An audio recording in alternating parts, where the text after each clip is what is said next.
Sports on Tap Detroit, brought to you by the Realtors of the Joe Wright Group, Jason Stiltner of Flagstar Bank, Baldman Entertainment. Good evening, ladies and gentlemen. I need all of you to stop what you're doing and listen. We are tonight's entertainment. We're here to fuck shit up. Sports the way it should be. Nothing should.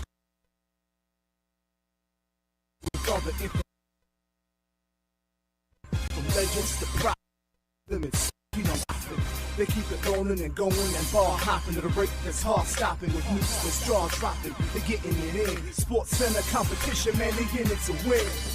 This ain't a fluke from Carolina to Duke, from MSU to Michigan. You'll know if you listening. If you ain't, you missing it. All the excitement, they shock like a thundercloud and ride with lightning.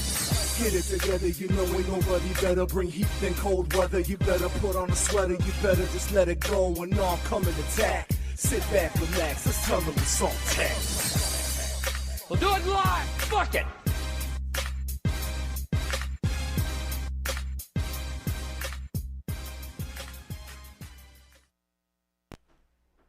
Welcome to episode 120 of Sports on Tap Detroit. I am Chris Scott alongside Joe Waddell. Joe, how are you? I'm good, man. Sorry I faked you out there. Normally I have something playing. No, I know. I didn't put anything on there. We're having a little audio issue during the Yeah. intro. I get it. So it happens. You know. I don't know what's going on. We did have some audio in and out there that was very Strange. Yes, it was, but we're back. We're ready to go. Hey, you can hear us well, so that's really all that matters. I mean, right? yeah, that's really all that does matter. So, with that being said, you want to get right into it, week 2? Yeah, let's do it. Do you have anything you want to talk about right now? I have to pull something up here real quick. So if you have any quick hitters you want to get into, I mean, we obviously have to start off with the Detroit Lions. Do we not? I think we do. I mean, I think we do. We'll hit on that one first, Yes. and then we'll end up going game by game like we did last week. But yeah, I think we need to hit on that one first for obvious reasons. definitely for obvious reasons, as this was an opportunity to prove, or at least take a step in the right direction, that SOL is on the way to being dead. And with this loss, no, it's very much alive and well. Oh, it's alive and kicking. It is alive and kicking. That was a game, and you're watching it, and it's like, I've seen this movie before. I know how it ends. Time for Men on Film. Well played, Dennis. Thank you, buddy. Well played, Dennis. He says, "Yay! Tuesday at 7:00. Time for Men on Film. I mean, Sports on Tap. Sorry, That's pretty funny. Men on Film. Men on Film. But yeah, getting back to the game, it's watching it going, I've seen this in a movie before. You know, they get hyped up, and then they do something like that, where Yep. your defense was atrocious. 0 pass rush. And then what really kind of baffled me was, for such an aggressive coach that is Dan Campbell, the last drive, the Lions had the ball. Why are you playing for a field goal? Why are you playing for overtime? Yeah, man. Like, seriously. Seriously, man. Like, why are you playing for overtime? I know, man. Nice. Yeah, man. Man, Like, why are you playing for a tie, man? I don't get it. I don't get it, man. I don't. I really don't. I know, man. I don't know what's happening here. It's really freaking me out. It's freaking me out, man. It really is. You're freaking me out, man. Yeah. I was wondering. I'm like, you had no issue in Kansas City going for it on 4th down in your own territory. And granted, yeah, it's earlier in the game. I get it. But this is, if you score a touchdown with that last, you obviously win the game. But no, you wanted to play chicken shit football and get away from basically everything you believe in and everything you've told the fan base that you're about, and you did that just to go into overtime and have DeGino march right down the field and score a touchdown and win the game. DeGino. Like, it just, to me, it just went against everything that he, quote, stands for, or that he's told the fan base that he stands for anyway. Yeah. It made no sense to me. And again, going back to your defense, holy shit, it was like Swiss cheese. Your secondary was trash. Your defensive line was trash. Your linebackers, I don't even know what to say about your linebackers. They can't cover anything. Like, that was bad. That was really bad. Especially against that beat up offensive line and DeGeno Smith. Like, come on. And he carved you. He fucking dummied your entire defense. That's to say that, oh, SOL's dead. Stop with that nonsense, because it's not. Well, and I think this game, for everybody who was trying to say it, and I'm going to give some of the Lions fans credit here. A couple of people, Eric, Frank, they didn't say SOL was dead. They did not, and credit to them. They did not jump on the Super Bowl bandwagon and actually were like, hey, prove to me that I need to have this much faith in the team. Prove to me that you are as good as everyone's trying to build you up to be. And they went out and proved once again that they are not. And listen, it's not going to be overreaction to this loss as much as it shouldn't have been overreaction to the last week's win. Yep. But what it is it does tell you that this team still has plenty of flaws. And unfortunately, a lot of Lions fans didn't want to believe it. They saw the win in Kansas City against the Super Bowl winner. And as bad as the Lions did play that day, since Kansas City played worse, Yep. but they didn't want to see the flaws. No. Because this team's been built up over the offseason. Yeah. And hyped up by the national media, absolutely. by local media, By everybody. by everybody. So they didn't want to believe that there were still flaws on this team that were going to keep them from winning some games they should win. And if this wasn't the most, I'm not trying to be a dick here. If this wasn't the most SOL way to start a season for the Lions, I don't know what would have been. Now, it wouldn't have been as SOL if they'd have lost to Kansas City and beat Seattle, because that would have been kind of what most people expected, right? You lose to the Super Bowl champion in their home, Right. and then you beat a team that you're pretty much equivalent to in your home. Okay, that would have been the normal way to start the season, 1-1. Okay, you're still 1-1. You just won the games backwards. You won and lost the games backwards. Right. But you beat the Super Bowl champs in Kansas City, and then you lose to a team that is basically your NFC West equivalent Yeah. in Seattle. Right. And again, for every Lions fan that wants to say this loss doesn't mean anything, who cares? Let's rewind back to last year when you lost to Seattle at home. How did that play out at the end of the season? Not well. No, that loss kept you out of the playoffs. Yeah, it did. It really did. So, I mean, yeah, the loss does mean something. You kind of needed to win that game if you had aspirations. Now, you can still win a bad division. This game doesn't mean that you're done. You can still win a bad division. You could still go on to do good things this year. But this is a sobering moment for some Lions fans. And unfortunately, by seeing some of the reactions, it's not as sobering of a moment for some of them, because they're basically just glossing over this and saying, well, we beat the Super Bowl champs last week. This is just a blip on the radar. We're fine. And, okay, you can be fine, but this is more than just a blip on the radar, man. This is a red flag that, hey, this team still has a lot of flaws, and even if you make the playoffs, you're going to be in trouble. Like, they have to get some things right here. And what's going to make it even tougher is all the injuries that came out of that game. Like There's been a lot of injuries in the NFL. everywhere, and we'll get to obviously some of them, as we go through these games. But Yeah. just for the Lions in particular, like there was some significant injuries for that team, especially that defense. Yes. Again, your Chauncey Gardner-Johnson. I mean, Yeah. it's looking like he's out for a while now. Oh yeah, like again, a defense that was getting carved as it was, and then to lose a couple of your starters, that's not ideal. Not at all. Not at all ideal. But And so if we want to break this game, we'll look at this game a little bit here, and we'll see what yeah, if I can. Jesus, this site doesn't work at all for me to try and find. oh ESPN. Yeah, it just doesn't. you click on a link and it doesn't work. So here's the question. We'll just go through it a little bit. It's a stock up, stock down, and a question for each team. So No. for the Seahawks, we'll touch on them. Who are the real Seahawks? Are they the team that got their asses kicked by the Rams, or are they the team that showed up in Detroit against a Detroit team that was on a high, that had just everything, the wind at their back? They were a juggernaut at home, and yet they took it to them. I mean, they were down. They were down 17 points at one point, or they were down 10 points. They went on a 17-point run. Like with the way the Lions were coming off that win in Kansas City, with the home team behind them, that should have never happened. I want to say they're somewhere in between, but closer to the team that came into Detroit and beat the Lions. I'm with you on that one. Because I think, again, like we always talk about week one, it's kind of like, no preseason, everybody looks like shit. Even this week in week two, there was a lot of shitty football being played in this week. Yeah. Like those two games last night were atrocious.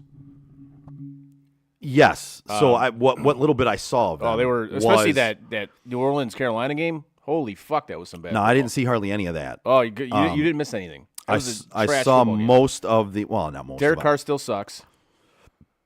Yeah, I Bryce- saw a couple of good passes for him, but again, that's his MO. Like he'll Right. hit on a couple of strikes, and then all of a sudden just go back to overthrowing the ball by a mile Right. and missing his players by a mile. But back to the Seahawks, I think they're more toward the team that came into Detroit and won that game. Because you look at the Rams. I mean, they actually look like a decent football team. And They do. The team we thought they were going to be trash. Yep. Well, listen, they're leaning on a couple of young guys that we didn't necessarily think they were going to lean on either. Right. They are Puka Nacua. Puka Nacua, Puka Nacua. Puka Nacua, There you go, yeah. and Kyrie Williams. Yes. And those two guys are leading their team. I mean, Cam Akers, what a fall from grace that dude. Like, he was a healthy scratch. He's about to be a Cleveland Brown. He's fuck. Yeah, no, I hope not. Just sign Kareem Hunt back and let Or Baltimore Raven, one of the two. let Jerome Ford Yeah. take that backfield over for Nick Chubb and sign Kareem Hunt again to be the spell back, and that's it. Please don't trade for Cam Akers. But that's kind of where I stand on the Seahawks. Now, with the Lions, is it the same question? Or is there No, Lions did Seattle expose the Lions' defensive weaknesses. 100% they did. Yes, and to me, Absolutely they did. to me, what was glaring was that Lions pass rush got no pass rush, Zero. no pressure.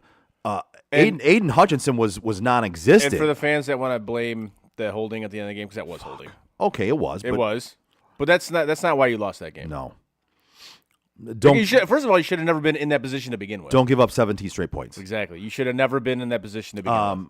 But again, the same old thing. Lions win a game, it's great. They still blame the refs even when they win last week. Right, And they then they did lose. too. Then they lose this week, That's and on the refs. it's the refs' fault. Yeah. Get the fuck out of here. Yeah. But anyway, it's with that question. Yeah, Seattle had both their starting tackles. On They offense. missed 2 kicks, by the way, as well. Right. Yeah. Well, that's one of the things. We'll get back to that for Seattle, but they were missing both their starting offensive tackles, and yet Detroit got zero pass rush on them. Zero. Aiden Hutchinson was non-existent. Non-existent. Nothing.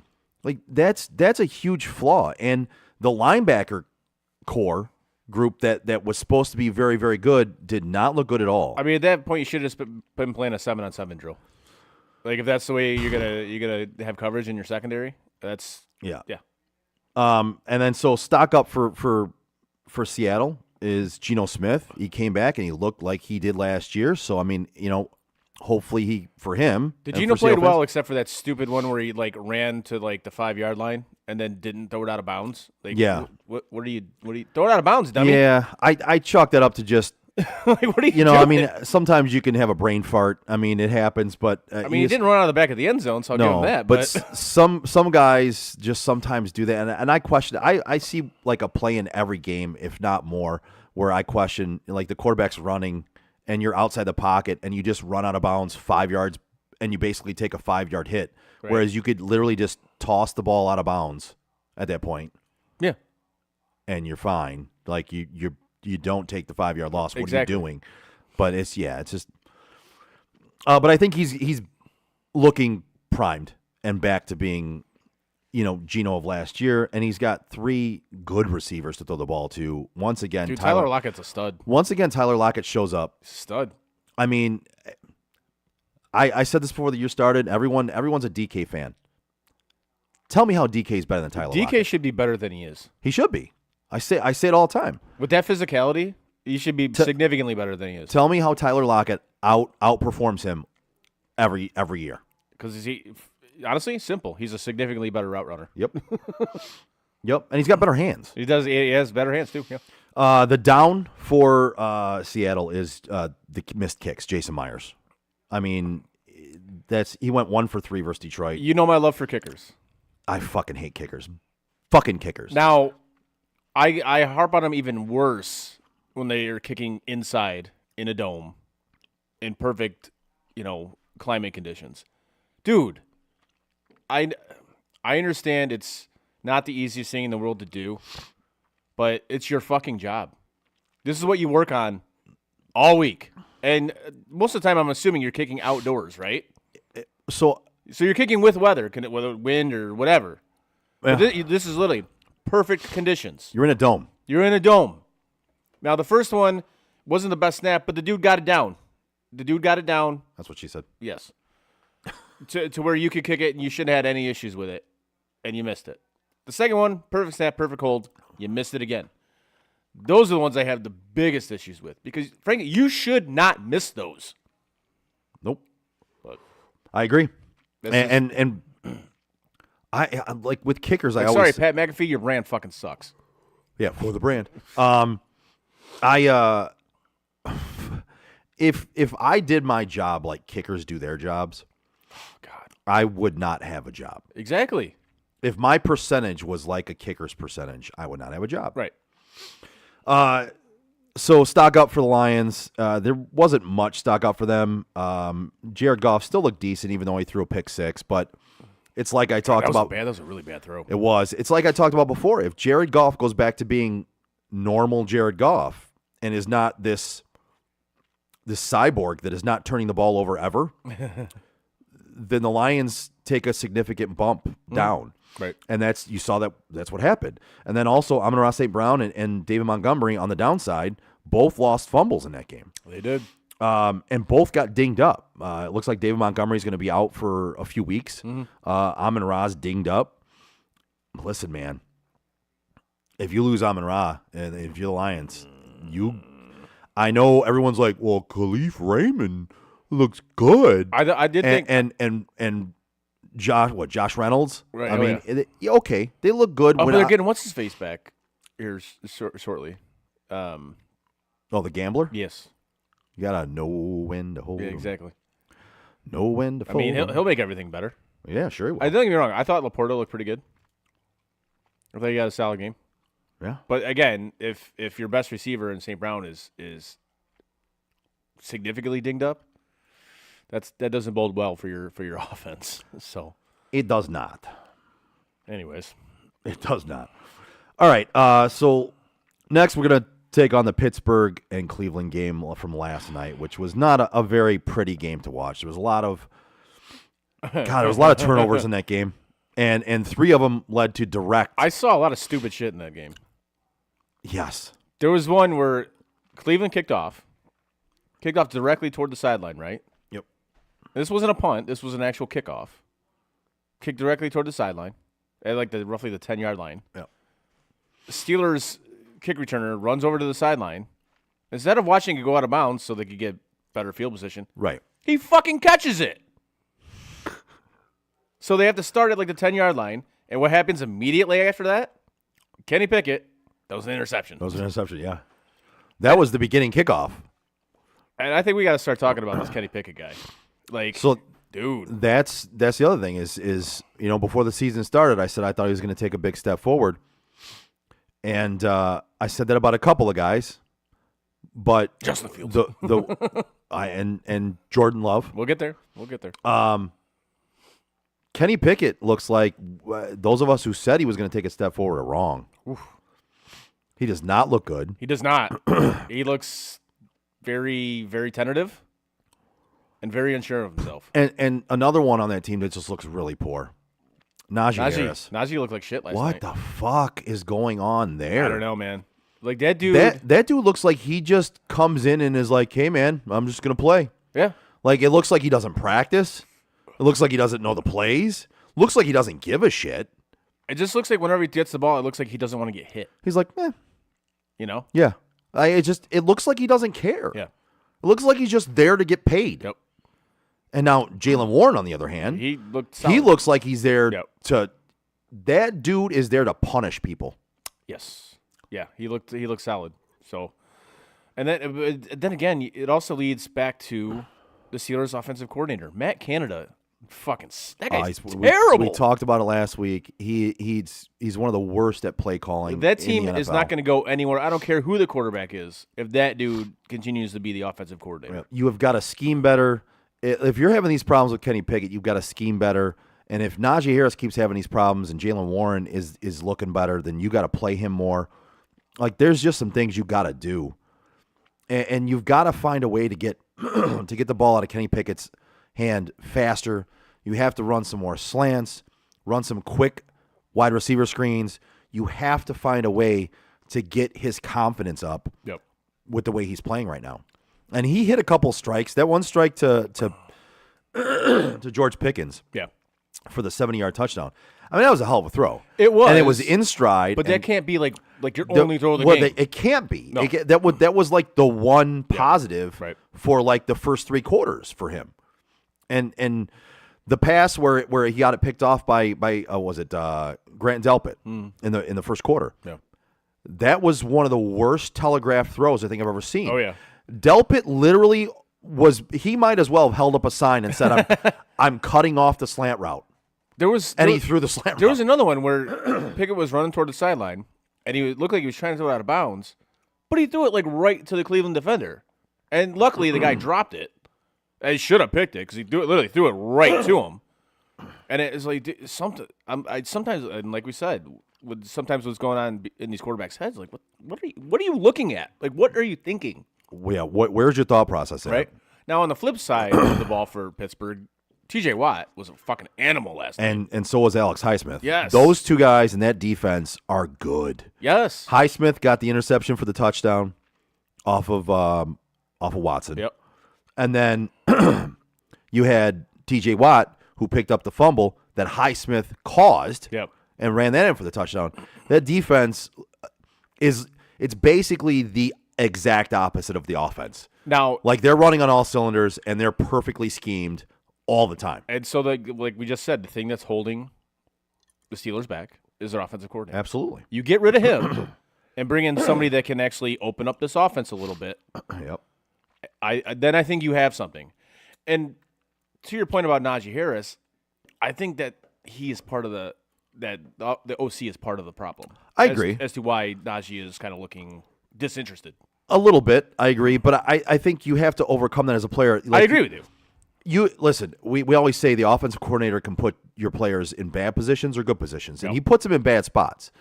But Najee, with being put in bad spots, he just literally looks like he doesn't give a shit. He really does. Right, and I gotta look like you you gotta try harder, man. Agreed. I don't disagree with you with that at all. With the Browns, I mean. And I just go back to that. We'll talk about the Steelers defense. JJ Watt, of course, he put out on the Twitter that it's basically undisputed that TJ is the best defensive player in football. I disagree with that. But I get it. You know, hype your brother up. I understand it. Is he in the conversation? Yes. Is he? No. He's in the conversation. Yes. Either way, he's a great player. Yes. And that defense is looking great. Yeah. On the other side of the ball with the Browns, that offense is just one. When Nick Chubb went out with that horrific injury, I advise if you haven't seen it, don't look at it. It is brutal. It's gross, guys. Yeah, it's gross. It's a rough one to see. But he's obviously out for the season. Yes. And as soon as he exited that game, now don't get me wrong, Jerome Ford looked good. But he's no Nick Chubb. And that offense was not the same. And Stefanski, being Stefanski. That's your boy, man. I can't stand him.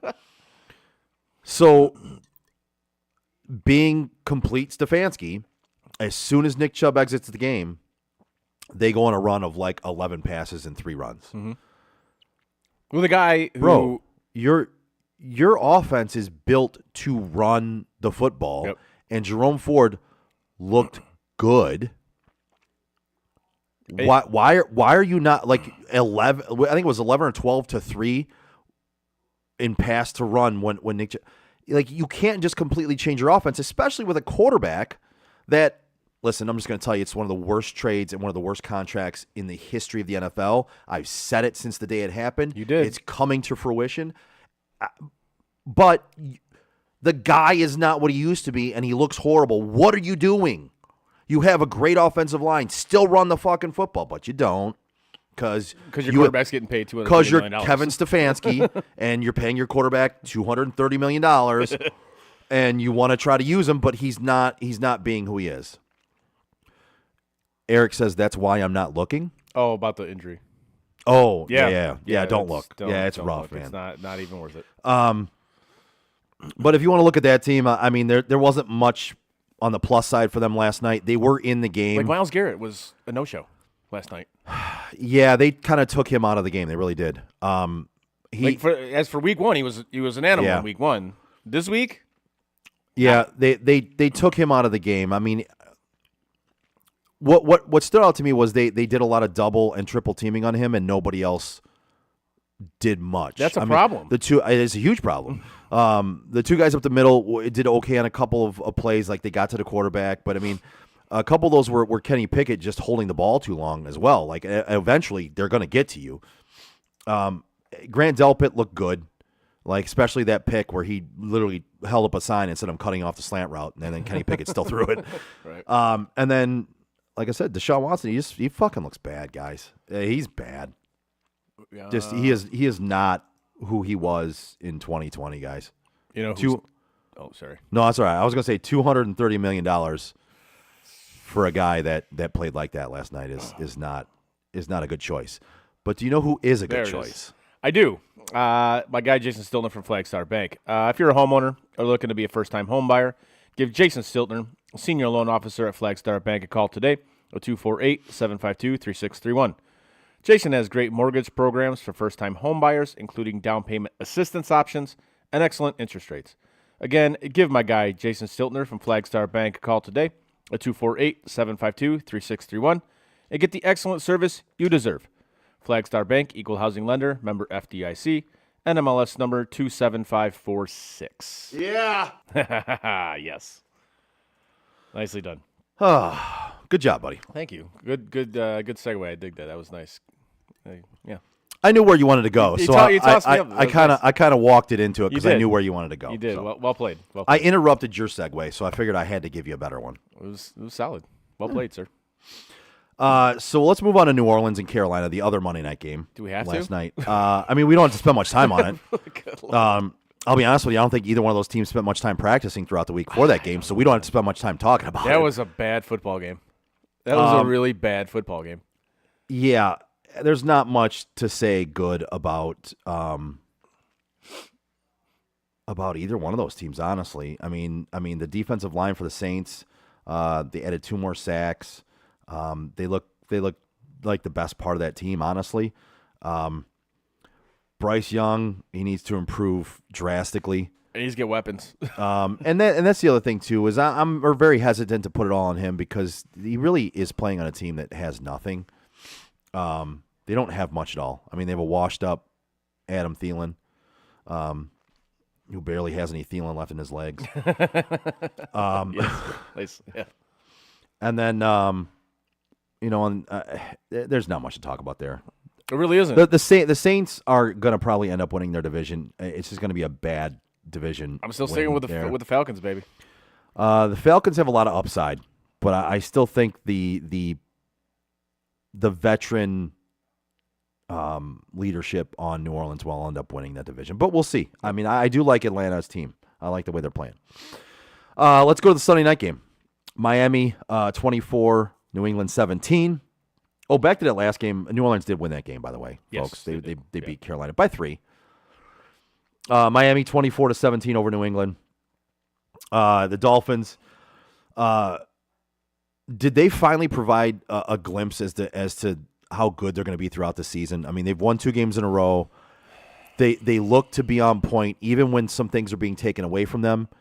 They look to come up with other things. You know what I mean? Like the passing game wasn't necessarily winning in this game, and they ran the ball more. And Mostert put up over 100 yards and a couple touchdowns. I mean, if you take away one thing with this team, they just shove it up your ass with another thing. Yep. And I don't know, man. I think they're gonna be tough to beat if they continue to play like this and they don't have many injuries.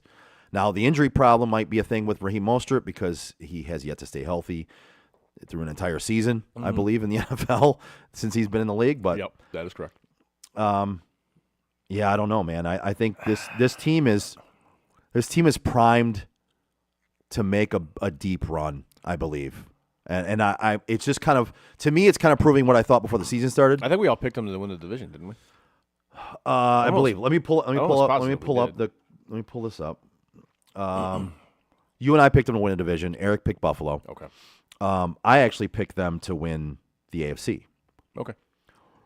Yeah, so we obviously have them as one of the top teams in the AFC. I am quickly becoming a Mike McDaniels fan. Guy's such a nerd. He's very nerdy. He's such a nerd. He's very nerdy looking. No, he's a nerd. But I don't know. I like the guy. Did you see the incident from last week where he caught that he was on the Jumbotron? And he mouthed the words like he realized he was on the, because where did they play the first week? So they were L.A. LA. So in LA, I I almost They- said San Diego. Yeah. So in LA, playing the Chargers, Yep. they put, whenever there's a challenge, they put both coaches on the big screens to see their reactions and what they're doing. And he realized that, looked up and saw. And instantly he got a smile on his face. And he just goes, run the ball the next 3 plays. We're running the ball the next 3 plays. And is really funny, actually. I was dying. I'm like, that is fucking hilarious, man. This guy, he knows his football. He's very good at football. I mean, he knows his shit. Yeah. And he's got a personality. I'm quickly becoming a fan of this guy. I really am. What I did like is that Manning cast thing I sent you, even though that like their auditions for like the third guy or whatever. Yeah. Cast, and his part in it was actually Yeah. pretty fucking funny. I Yeah. will give him that. Like I said, he's got a personality and he Yeah. knows football. And for me, I'm becoming a. I didn't think I would because he is very nerdy looking. Oh, Like he's you a- see the he's- guy and you're like, this guy's a fucking nerd. He's a dork, 100%. But yeah. geek. Shut up, dork. And then the Patriots. They're 0-2. Are they in trouble? Yes. 100%. Yes. Mac Jones looks better than I thought he was going to. He does. He has Again, looked pretty good. Again, that's what happens when you have an adult in the room calling plays. Like these 2 losses are not his fault. They're not, but that team is and I'm going to say it now. You're going to hate it. That team is mid. That's what they are. They're mid. Well, and the offensive line consistently just they could barely get a hole open for a run game, Right. and then it closes so fast it's ridiculous. Like that door slams shut every time they Yeah, try and get a it hole does. open. And Ramondre Stevenson is running into a defensive player before he even hits the hole sometimes. He is, but that makes it significantly easier to play defense when when you don't have to stack the box. No, you don't. It's their offensive line is just not good. They're not opening up holes for that run game at all. No, they're not. And again, that's why I don't. They're going to finish last in that division. And like we kind of talked about during our preview, is this it for Belichick in New England? And if they don't make the playoffs this year, which I don't think they're going to, yeah, I think it is. I think he's done in New England. He might be. He might be. Next game we're going to move on to is Washington 35, Denver 33. Washington pulls out the win. I love seeing Russ just get fucking his ass beat. I love it so much. So what's the biggest question really that comes to mind when it comes to Washington is the Redskins. I'm not going to call them the Commanders. What's different about this team this year compared to last year?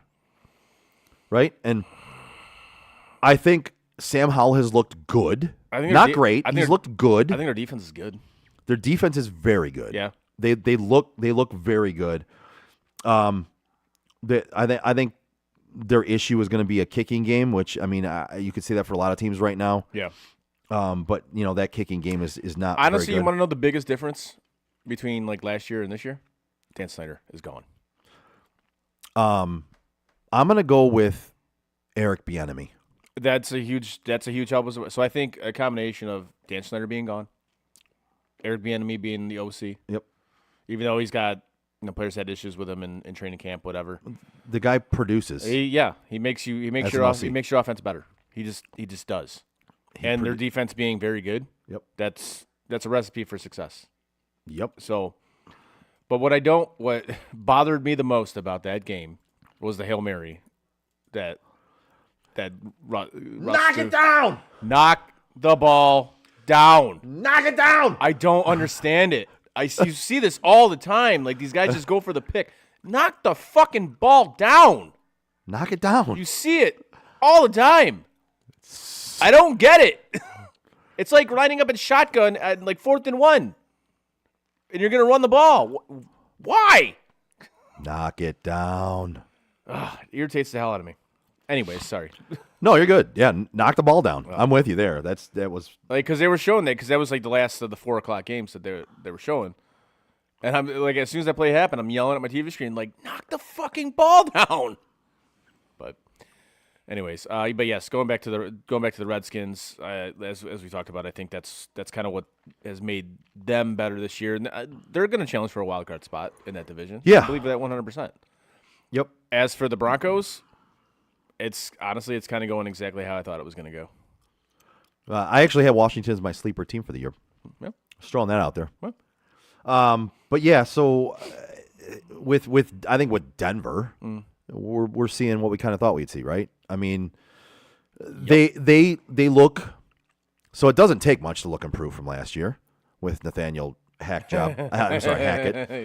But yeah, they look. I mean, to steal your word and the word of the culture these days, they look mid. I don't even think they look mid. They can do some things good and they end up doing some things bad. I mean, they're just not a good team. Right. And I don't know, to your credit, how much of that is Sean Payton trying not to look good? I think he wants to look just good enough to make it kind of seem like they're trying. Yeah. You know, I don't think he wants to look like a complete embarrassment, which they don't. Yeah. Which no, they don't. But, but he wants to build this his way. Right. And you saw it from the jump. He already had a problem with Russ. Right. I think that's just going to get worse. And so therein lies the thing. He's like, fuck this guy, and I don't blame him because Russ he's a fucking clown. And frankly, I think he's washed, and I've said this for years now. Yes, you have. So he's going to want to build that team his way. So if that happens to be, we go, 5 and whatever to get a higher draft pick, fine. Then that's what we're going to do. Right. But we're not going to embarrass ourselves in the process, And I think that's exactly what's going on in Denver right now. Yeah. So, So we move on to the Dallas Jets game. Dallas won 30-10. This was an ugly one. the Jets are in trouble, man. Yes. So I mean, we'll start with the Jets. Can the Jets be a winning team with Zach Wilson at quarterback? Absolutely not. I think they can win some games. I think it's going to be significantly different than what everybody pegged them to be with Aaron Rodgers at quarterback. Now, can they win? Can they make the playoffs as a wild card? No. I think they could. With him? No. I think they could. Because Do I think they're going to? Not necessarily. I think they could. The rest of that team is actually pretty good. They showed it in week 1. They're good enough. I mean, they beat Buffalo, right? I mean, they're good enough at times. Can they be consistently good enough with Zach Wilson? And therein lies the problem. No, they can't be. Because A, that offensive line isn't good enough. B, he himself is not good enough. No. Like, literally, with that defense, all you have to do is be a game manager and don't do stupid shit. Yep. What did he do against Dallas? He did a lot of stupid shit. Well, 3 interceptions. 3 interceptions, right? 12 of 27 for passing. It was horrendous. 170 yards. When all you with had to 3 do picks. is just manage the game. Like, their defense only gave up 14 points. Yep. And the rest were field goals. Yep. So the defense kept you in that game. Very much so. And all you had to do was not fuck it up. And what did you do? You fucked it up. And not to mention, you're kind of fucking up a very prime year for one of the best receivers in the game at this point, Garrett Wilson. Yeah. That kid's a stud. He is a stud. Like this is very disappointing. Hell, that catch he made against Buffalo. That's the only reason why he didn't throw another pick.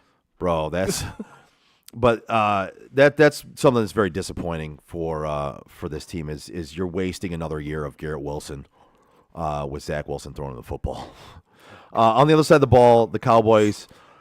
Micah Parsons, animal. Micah Parsons is just a beast. He's going to win Defensive He Player of is. the Year. I'll say it every fucking week. He does, and we're old enough to have watched. Like, that's the closest thing I've seen Lawrence Taylor since Yeah. Lawrence Taylor. Yep. And I think he might be better than Lawrence Taylor. Okay. I think he might end up being better than Lawrence Taylor. I mean, we saw but- LT in his prime. Oh, and this dude was a monster. I mean, you couldn't stop him almost. Oh yeah. Dallas Cowboys. Coach Mike McCarthy said in February that former offensive coordinator Kellen Moore wanted to light up the scoreboard, but he wanted to run the damn ball to give his defense some time and some time off, some rest. Are we seeing the Cowboys' new offensive scheme with running the ball more? Dak's not going to have as much pressure on him. They're not going to throw the ball as much. They're not going to put him in situations to turn the ball over like he did before. Is that the new identity of the Cowboys? I mean, it is because It's kind of what we've seen. because Kellen Moore's not there anymore. It's they haven't had to throw the ball, right? No. their defense is so good. The first couple games, their defense is going to be good. Like they haven't been put in situations where they could have gone both those games without throwing the football at all. Honestly, Yeah, it's hard. their to defense disagree was with so that. good. I mean, you just played two terrible offenses. So You did. Did that help in making your defense look better? It does. Maybe. Don't get me wrong. It's a damn good defense. I'm not saying that it isn't. Right. But the two teams you just played, did it make your defense look better than it is? I don't know. I think there's some validity to that. A little bit. Now, they did throw the ball a little bit. I mean, CeeDee Lamb, I think he had 11 catches, 140-some yards. Oh, CD had a day. I mean, but they really, I think this is what they're gonna do. They're gonna play good defense. They're gonna wear down teams. They're gonna run the football more, and they're gonna try to. They're not gonna say it, but I think McCarthy's gonna try to limit the chances of Dak throwing interceptions and turning the ball over. Yeah, I don't disagree with that. Yep. And it's proved successful so far, so we'll see how it goes. Now on to the back alley abortion of a game that we will talk about as the Giants and the Cardinals, which was These are horrendous football teams. that was just a. I didn't see much of this game, but it was. These are bad football teams, like really bad football teams. Yeah. And another injury that came out of this game, Saquon hurt again. Yep. Saquon got hurt again. He's going to miss probably at least, I think, 3 or 4 games, they're saying. That's what I hear. I hear it's a regular ankle sprain, not a high ankle sprain. Yeah, So but they're that's- still talking, Yep. Probably 3 games, 4 games. Yep. I don't think there's much to talk about in this game for these teams. I mean, honestly, there's No. I mean, there's not much to talk about. They're both bad teams. They're gonna basically both these teams are gonna be in the running for number 1 overall pick at the end of the year. They're both gonna be in there. They are. And then say the Giants get number 1. Like, who do they go with? You just paid your quarterback a shitload of money, who's terrible. I mean, I think you'd be stupid not to draft Caleb Williams. I definitely think Caleb Williams would go to New York over Arizona. I agree.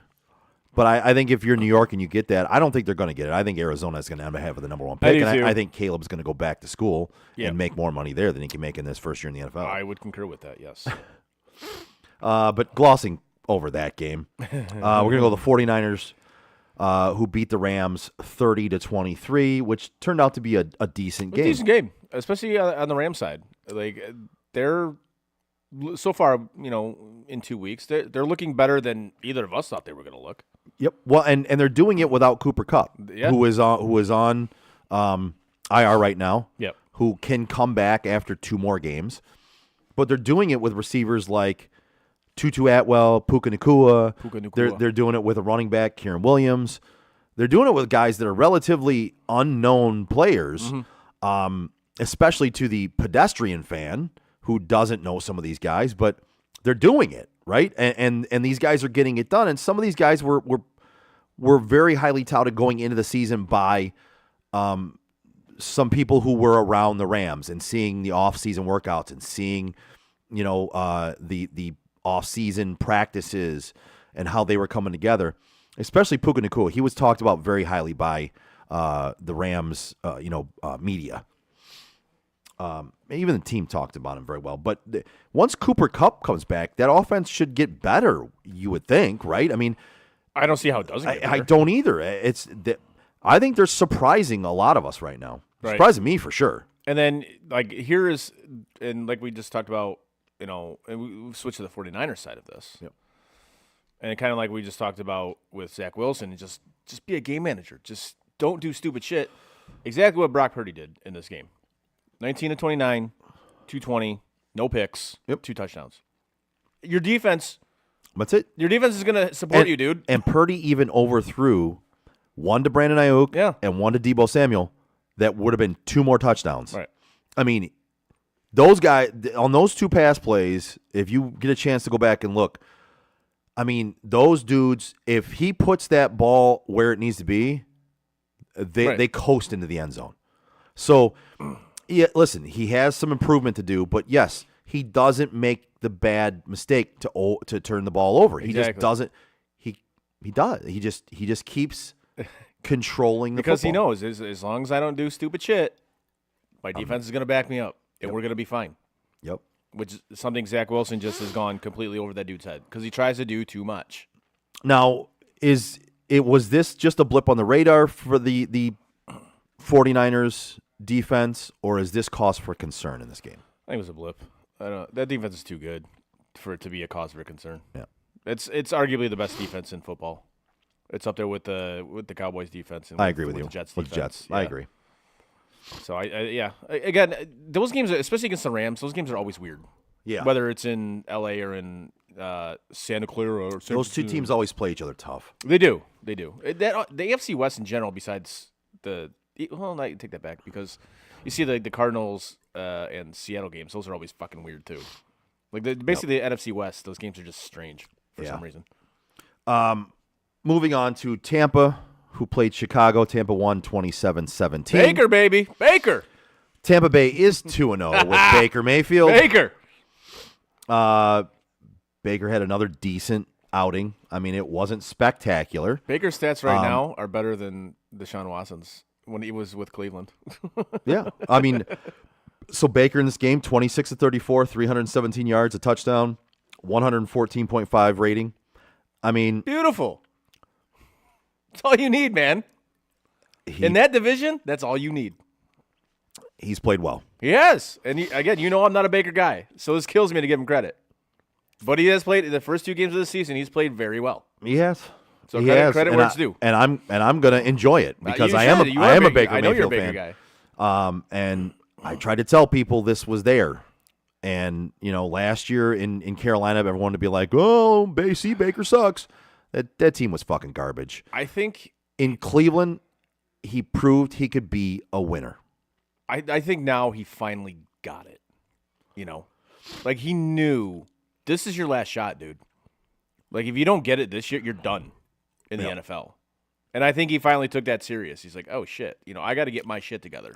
I think he took it serious last year. He just didn't have anybody around him to help him. I mean, that wasn't a good team he was on. Like you're seeing it this year with that team again. The team was garbage. Right. I mean, I just think last year in general it was just like not a good season for him. Period. Yeah, I mean, yeah. But now when your back's against the wall, and like literally this is your last shot. You have a couple receivers to throw the ball to. Yes. They get open. All you got to do again, don't make boneheaded mistakes. Step up in the pocket when you need to avoid the rush. Yep. Scramble when you have to. Keep your head down the field. Hit your open receivers. Go through your progressions.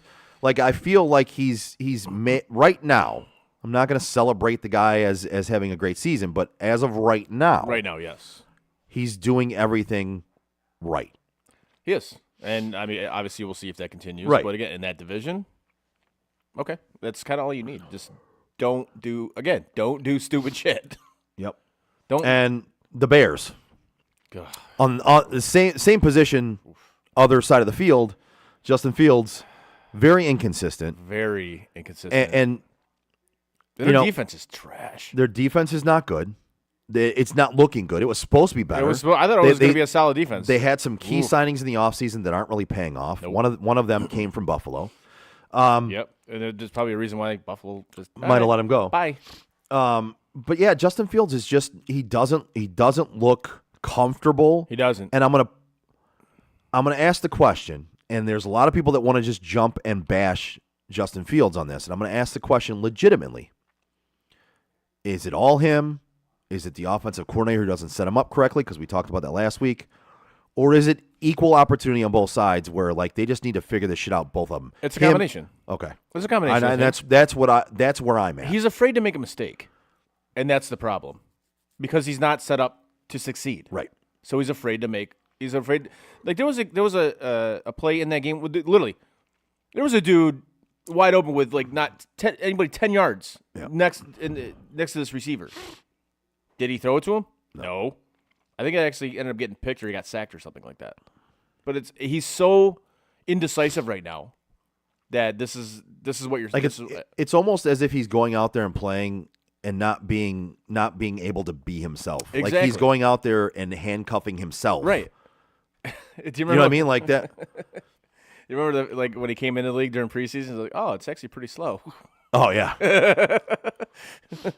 No, dude. and it's not. By the way, Eric says impressed so far with him, and he is a Baker Mayfield hater as well. But he says he's impressed so far with him. He said Baker was going to be the first one to get benched.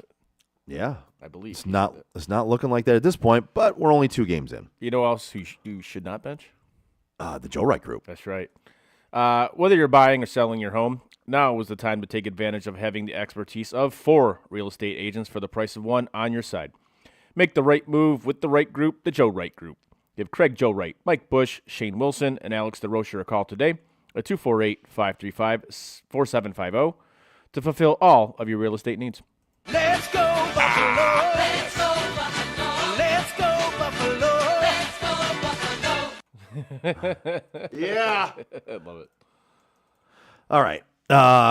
On to Atlanta, Green Bay. Atlanta won this game. Yeah, baby. 25-24. My Falcons. In a comeback win. Getting it done. Comeback style.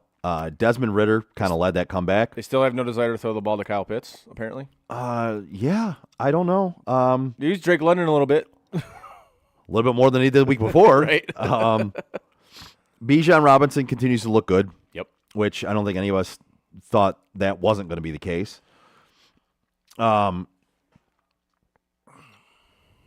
Let's see. Desmond Ridder. He looked like he played pretty well in this game. He wasn't great, but he wasn't bad. Again, he didn't do stupid shit. Right. And then the other side of the ball, I think Jordan Love is looking pretty good, man. Like he wasn't the reason for this loss. He wasn't. He wasn't. He actually had a solid day. Yep. He did fail to get a first down on their final 3 drives, which kind of led to this loss. But he had 3 touchdowns for the second straight week, and he's looking like a player that gets it. Yeah, I think he's Finally. gonna be fine. He's gonna be fine. Yeah. Yes. He's gonna be good. Is he gonna be like Hall of Fame level or anything like, or like either of his 2 predecessors? Yeah. No. We're I don't think not he's at that level. we're not necessarily saying that. I mean, could he be? He could. But we're not going to go out on a limb and say that yet. We're just going to say, I'm going to say he's going to be a competent, good starting quarterback in the NFL. Yes. Yes. He's making the right decisions. He's a guy that you can get to the playoffs with. And he's got some good receivers, right? I mean, Romeo Doubs is a guy who can catch the ball in contested, in traffic. Jaden Reed out of Michigan State looks very good, by the way. And Reed caught 2 touchdown passes this week. Last week it was Doubs catching 2. And the Green Bay defense looks just good enough, but not good enough in this game. And really it was Bijan just wore down that defense, really, honestly. This is what Atlanta's going to do to everybody they play. Well, they're going to run the ball, and they're going to wear you down. And they're going to wear you down, and they're going to run the clock. That's all they're going to do. They've got Bijan. They've got Algier. Yep. They've got a running quarterback. Yep. They're going to run the ball. Now, can you win? Can you win like that in today's NFL? I mean, maybe they just prove you can win 1 game, right? But I'm talking about or like 2 games, like long term. Right? Are they going to be able to win? Enough. Yeah, I don't like that. I don't know. I mean, because there's going to be some games where you're going to have to take the reins off Desmond Ridder and let him throw the ball, and you're going to have to get guys like Drake London and Kyle Pitts involved. Yes. So yeah, that's to be determined. But listen, neither one of these teams is a juggernaut, but they're both consistent. They're both decent teams, and they're going to cause some problems in the NFL this year. I can tell you that for both of these teams. Yeah. We already touched on the Seattle-Detroit game. We did. Going to overtime. Kansas City-Jacksonville. Kansas City beat Jacksonville 17-9. This was a game that we kind of all had pegged before the week started that this was going to be the highest scoring game. This was going to be the shootout. This was going to be the offensive. This happens all the time. It does. Every time we say that.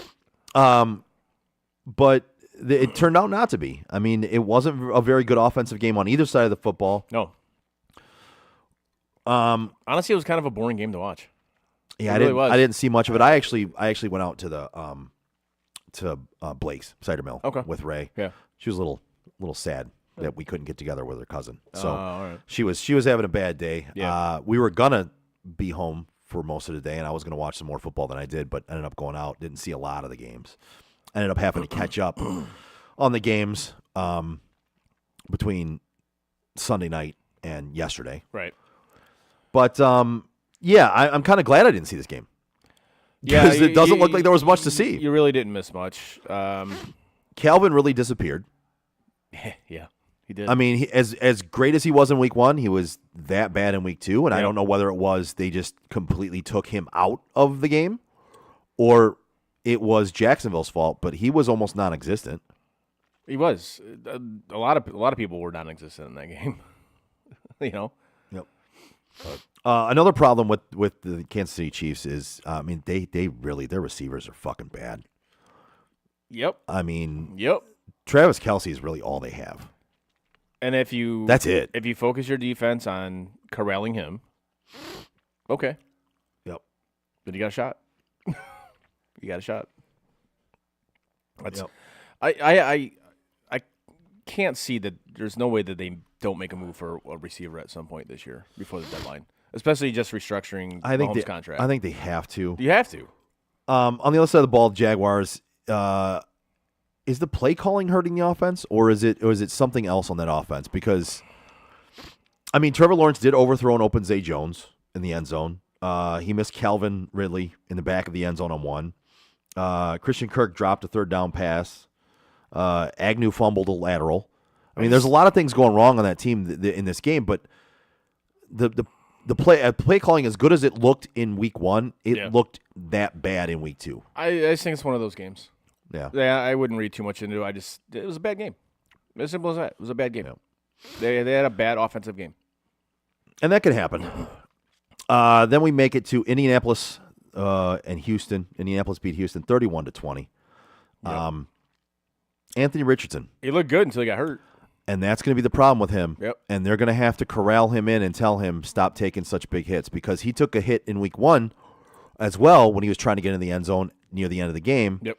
And Gardner Minshew had to come in and replace him then, and it was just, it looked like a head injury in that instant, and it turned out to be a knee injury. Right. But it looked like he got smacked in the head pretty hard on that the last play he played in the game week 1. Now in this week, he actually did suffer a head injury. He did. He smacked his head off the turf. So Tua, He's got to talk to Tua's jiu-jitsu guy. jiu-jitsu guy, yeah. So, I mean, they're going to have to talk to him and tell him to stop taking such big hits. Stop. Like, you have to find a way to avoid the hits when you're a running quarterback like that. Yes, I would absolutely agree with that. To prolong his career, because he looks decent. I think he looks better than any of us really thought he was going to. Honestly, he's made some decent throws. He has. I mean, he's made he I mean, makes. he's built like a tank. He's athletic as hell. He can throw the ball like he's got a cannon. He does have a cannon. He's just not accurate. He's not accurate. Yeah, accurate. Yes, accurate. accurate. He's not He's accurate. not accurate.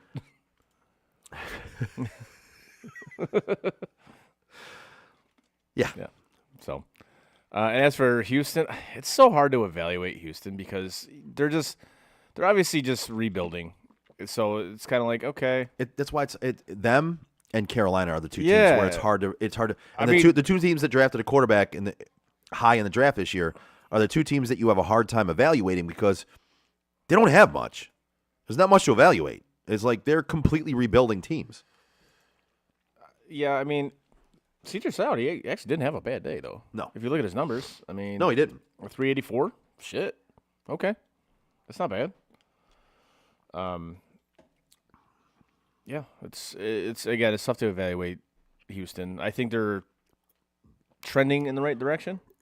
I mean, on the bad end of C.J. Stroud, though, I mean, the Texans were without 4 starters on the offensive line. Laramie Tunsil, Juice Scruggs. That's a problem. Titus Howard Yeah. and Kenyon Green were all out in this game. You can't succeed as a quarterback No, with that's 4 of your starting offensive linemen That's out. a tough way to go.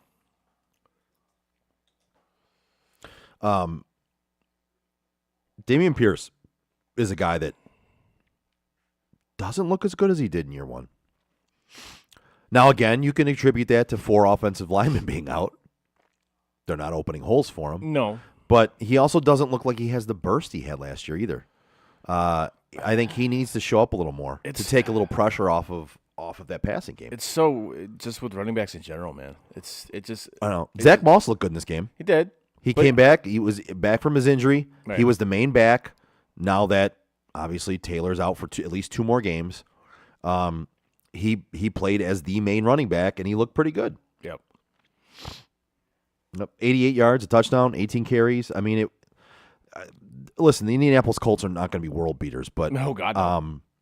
that offense can be pretty good if they work out some of the kinks. Now here's the thing: when Taylor comes back, do they keep him or do they trade him? It depends on how much some of these teams that have lost running backs are willing to pay, And because the price hasn't gone up for Jonathan Taylor, but the desire for Jonathan Taylor Right. has gone up from some teams. Now I'm telling you, if I'd be all for the Browns making a trade Right. for him, because listen, as bad as I hate that trade they did for Deshaun Watson, you already gave away 3 first-round draft picks. You gave him $230 million. Okay, you put all that money into him. Fucking go ahead. Go get Jonathan Taylor, because Nick Chubb, it was proven Nick Chubb runs your offense. You even need if a guy- even if they have to give up another number one, Yes, because you've already given up enough. Yes, just go. Because at this point in time, you've put all your chips in. You're like, all right, we have to win now. Now, without a run game, you don't do that. So again, you're wasting a few years of the $230 million contract, the 3 draft picks you gave away. If you want to win now, yeah, give Deshaun Watson as much behind him and with him as you can. Yes, go get Jonathan Taylor. now Do it now. Now, say they do that, or think about doing that. Even before doing that, do you think that would make them a legitimate Super Bowl contender, given who your quarterback is? No, but I think it gives them the same chance they had when Nick Chubb was in there. Right now, without Nick Chubb, they're not even contenders. Okay. They're just not. All right. And the defense will be good enough. The offensive line is good enough. If you don't have a run game, Deshaun Watson can't carry you. Now, you've already mortgaged your future. Yeah, you did. So if you mortgage your future, that means your now is now, yeah. right? Your time is even, now. And even with him, I don't think So, they're good enough to win the Super Bowl. I don't either, but if you've already mortgaged your future, Yeah. and you've already decided Fuck it, just our go for time it. is now, Yeah. then fucking do it. All right. All right. Right? Like, there's no sense in saying, "Well, I don't want to give away another first-round draft pick. I don't want to risk it. I don't want to." Like, you've already mortgaged your future. Yeah. If you want to mortgage your future, mortgage the whole fucking thing. I agree. Next up, Buffalo and Las Vegas. Buffalo beat Las Vegas 38-10. This was an ass kicking. This was a straight up ass kicking, and this is the way Josh Allen should play every fucking week. And the problem therein lies, he doesn't. Exactly. And he's super inconsistent. Super inconsistent. And I can't get behind. Man, I do love the kid, man. I really do. I was such a fucking fan of him. I have a hard time seeing him winning a Super Bowl. Yeah, because again, inconsistent. If he plays like that, like the way he should play, then yeah, absolutely.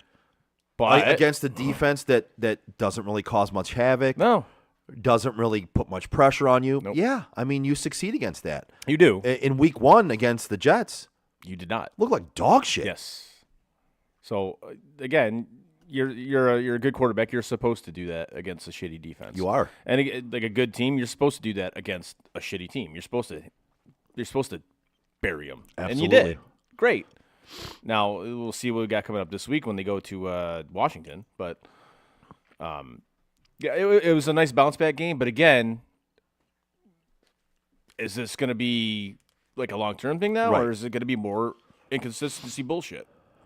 I'm sorry, I've seen enough to lean toward the latter on this one. That's going to be more inconsistency bullshit. Nope, I'm with you. And I hate to see it, but And then people were like, after the Jets game, when people were saying, "Oh, nobody said anything about Josh Allen being trash." I'm like, dude, he was getting killed on social media after that game. Like, stop it. And then, of course, if you talk bad about, "Oh, you're not a fan," blah blah blah, stop it. You can look at your team and criticize said team or criticize said player when they play like shit. you absolutely You should can. do that. You absolutely can. That's a thing. That's. Oh, you're not being supportive of him. There's no. But do they hear? What? Wait a second. What am I, a jockstrap? Right. Like, What? I saw he played like shit. I called him out and said he played like shit because he did. What?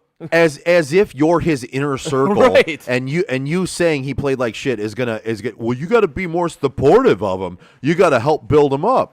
Listen, I don't have to be Support these nuts. Right, exactly. I'm not a jockstrap. I don't have to support the quarterback on the team that plays on my team. Like, I don't have to do that.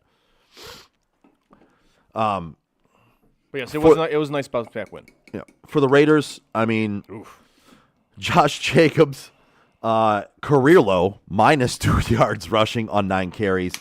9 carries for a running back like Josh Jacobs is. Therein lies the problem in that one. He only had 9 carries, and you can't do that. And Devontae got jacked up too, didn't he? What's that? And Devontae got jacked up too, didn't he? I believe he did. He got banged up. He got evaluated for a concussion, I believe, after the game. Yep. He did catch 6 passes for 84 yards, 16-yard touchdown from Garoppolo. Hunter Renfrow, after catching 103 passes in 2021, he became a Pro Bowler. This year, he's been non-existent. He didn't get a single target in the first game. He was invisible again in this game. It's just rough. It's rough treading for that Raiders team. I don't see much positive. That team from has them. literally no identity, like none. And onto a team who does have an identity, and the identity is losing towards the end of a game. The Tennessee Titans, 27. The Chargers, 24. The Chargers just always find a way to lose a game. They do. The Chargers Like, Charger. That's what they do. They do. And they've become the Atlanta Falcons. Yeah. They have. They blow leads. It's honestly amazing how often this happens. And then one of the reporters that covers the team asked Staley after the game, hey, how much of this, from last year's, loss against Jacksonville, how much has that bled over? And Staley lost his shit. I think I sent you the video of it. And he lost his shit on the reporter. And he did, yeah. Yeah, it's like, dude, this happens way too much for you to be losing your shit on a reporter. And that's why I said this motherfucker should be fired. Should have been fired the following day. He should have been fired last year. Yes, we said that, and this guy just consistently puts his team in bad situations, and they end up losing games. And I'm not willing to blame the team on this. To me, it's coaching. Yes, it's Justin Herbert is not a loser. No, he's becoming one because of the coach, but he's not a loser. Austin Eckler wasn't in this game, but he's not a loser. Right. Keenan Allen is not a loser. And for a defensive guy, which Brandon Staley is, for your defense to play like that, that's flat out unacceptable. Yep. So, yeah, this is kind of on you, dude. It is. It absolutely is. It is every time it happens, and it happens a lot. It does. Other than that, not much to say out of this game. I mean, I don't think the Titans are much to be talked about. Truthfully, they're going to be mid all season. Not much to say. No, there. I got nothing. Baltimore 27, Cincinnati 24. And Joe Burrow's hurt again. Joe Burrow's hurt again, which I don't think he was ever not hurt. Are the Bengals in trouble? Yes. In that division, absolutely, they're in trouble. Yeah. Because, I mean, we said it during our preview. I thought Baltimore was going to win that division outright. They did. And if Cleveland can get any semblance of a running game after, Chubb goes down, if they can get, like you were talking about, Jonathan Taylor. Yeah. Or if Deshaun Watson can even play average. Yeah, that team's in big fucking trouble. Yeah. Lamar looks good. Lamar did look good in this game. And that's another thing with Baltimore. Since J.K. Dobbins went down, did they go after a running back? Did they go after Jonathan Taylor? Did they go after Austin Eckler? Or not Eckler, but out of L.A. Cam Akers? Yeah, Cam Akers, yeah. No. I mean, they're being talked about right. with some of those guys, but I mean, no. But did they go out and get a running back? No. Okay. No. They have a couple of guys on the roster that they actually trust. Right. Gus Edwards, is a guy that has averaged over 5 yards a carry since he's been in the league. He just hasn't been a lead back. He hasn't been the number one. Right. And then they have Justice Hill, who is more of a smaller type back, more of a I don't want to say like Darren Sproles, but he's a smaller guy that they trust with the football as well. I mean, they have some running backs they trust in that roster, and I believe if Cleveland is smart, they trust Jerome Ford because he looked good to me. You don't necessarily have to do anything. Go get Kareem Hunt, and he already knows your offense. Just go get him. He's still out there as a free agent. But no, I think the Bengals definitely are in trouble, especially if Joe Burrow is not healthy. Because that's an injury that's going to linger the entire year. Yeah, it just that team looks and he can't move.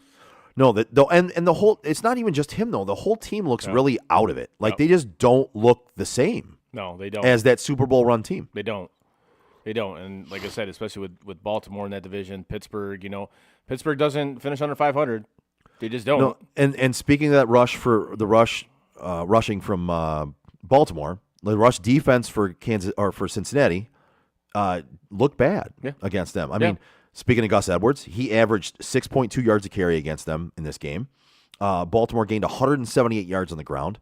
If you can't stop the run, you can't put teams in position to fail where they have to pass. Right. I mean, if they're consistently gaining yards on you on first and second down running the football, you don't put them in fail positions. You don't put them in positions where they have to drop back and pass, and you give your defensive lineman a target and say, "Go get him." That's where he's going to be. He's going to be back there trying to throw the football. Get him.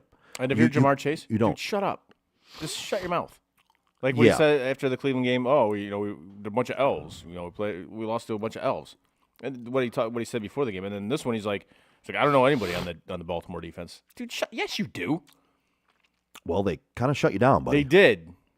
Like Hamilton. Like I love that pick when they made it. I thought it was a fantastic pick. That dude's a beast. Jesus. Yeah, you and I were really about high, that fucking pick. These are the guy. This is a Baltimore Raven. Like Absolutely. That's a prototypical Baltimore Raven player. That was a Baltimore Raven draft pick through and through. And he's balling out. So the defenses look pretty solid the first 2 weeks. So again, they're my pick to go to the Super Bowl. So yep.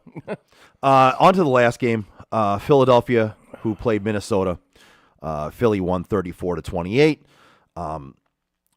Philly, what's wrong with the passing game? I don't know. Honestly, I don't know. And A.J. Brown's apparently not happy about it.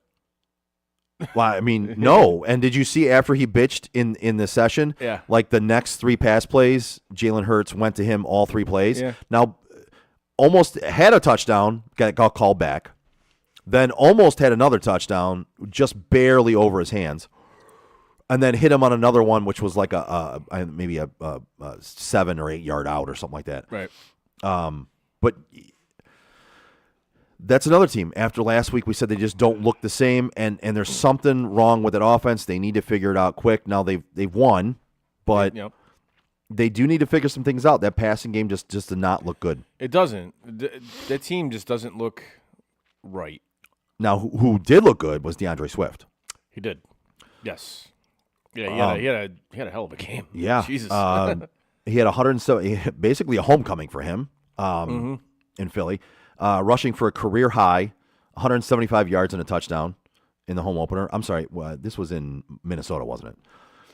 But DeAndre Swift looked damn good, man. Mm-hmm. Oh, it was nice. I mean, that offense was opening up holes, and he was very decisive. He was a one cut and go, and looked very, very good. Yeah, it just shows you what he can do when he's like healthy. Yep. So. And then speaking of A.J. Brown, as we talked about, he had 4 catches for 29 yards. Very frustrated. Led to a heated conversation on the sideline with Hurts and the coaching staff involved. And these receivers got to knock that shit off. And man. Hurts called him a great player, a great teammate, great friend. And he said he isn't worried about the altercation or